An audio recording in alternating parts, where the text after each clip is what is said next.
No one saw the bruises on her arms, the lashes on her back, and the scratches that lay upon her thighs. Nobody suspected that those sweet kisses her father placed upon her forehead in the morning was a subtle warning of what was to come at night. She was, after all, the princess that they thought resided in his eyes. She became a child of the state at 17, and has never left the aid of psychiatric help since. If she never became born into two, her courage to report her father's crime would never have surfaced.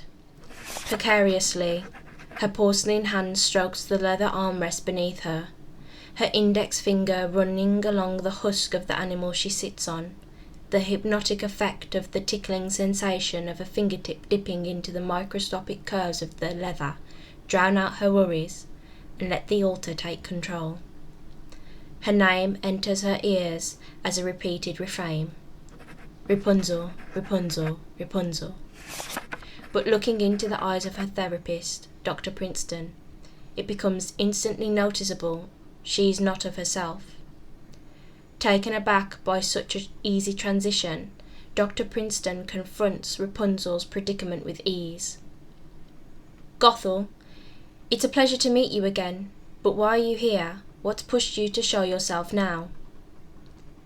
A comfortable silence settles between the two, not for long, but enough for the silence to be felt. Dr. Princeton knows that for Gothel to present herself within Rapunzel, the trauma of her upbringing all those years ago must have forced her into the tower of her mind, knowing the only way to break Gothel is to force both of them together, to look through the same pair of eyes. Trauma-focused therapy brings Rapunzel out of her tower. The complicated neurocells remember those times locked in that room, isolated, wishing for anyone to get her, confronting her with the truth that her childhood was real, her father was abusive, enforcing to her that the manipulative and consuming control Gothel has over her can stop. She has no need for her second personality, as her first is enough now. Gothel, I was wondering if you can ask Rapunzel if she remembers her father's home. Curious of what her response could be, it's not the first time Gothel has refused to let Rapunzel into her own body. But there was no response that graced Gothel's lips. She was paralysed by the memories that crashed over her weak, feeble-minded host. The tall ceiling stopped time from above. The stark white paint did a ridiculous job at hiding the damp and mould-infested walls of her room. A solid oak door held her captive. The only object other than her in the room was a worn-out mattress that sat in the centre. The sound of her father's work boots echoed through the dark Edwardian halls that led to her bedroom. 3 knocks, followed by the stomach-turning voice of her father. Rapunzel, let down your hair.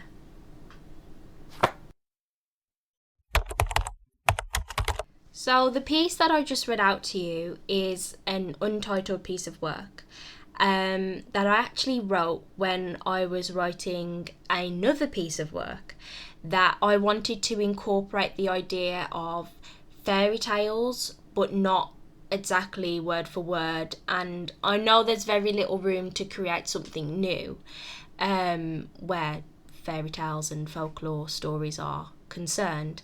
And I thought about how I can take something and change it, and I'm really inspired by the Brothers Grimm's tales themselves, that darker side of fairy tales and approaching the story, which is where I took this, as you can probably gather.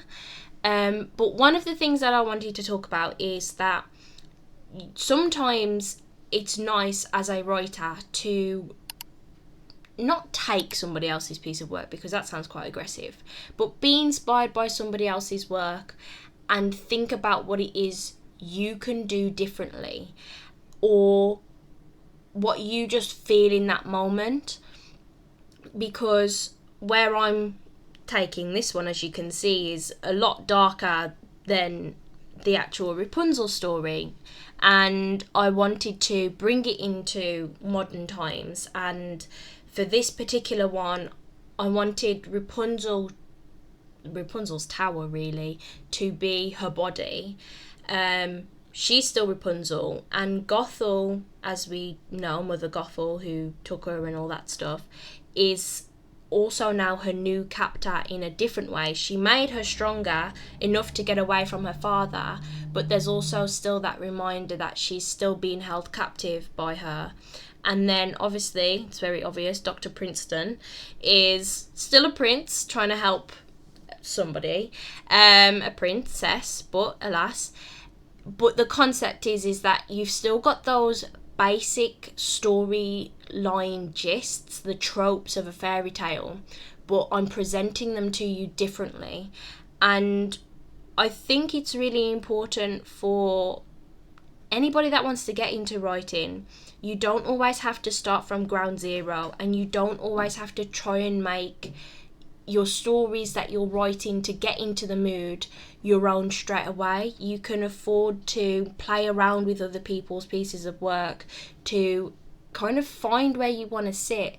Nothing has to come to you straight away. You can take your time and kind of find yourself. And this was one of the pieces I wrote to help find myself for the book that I was writing.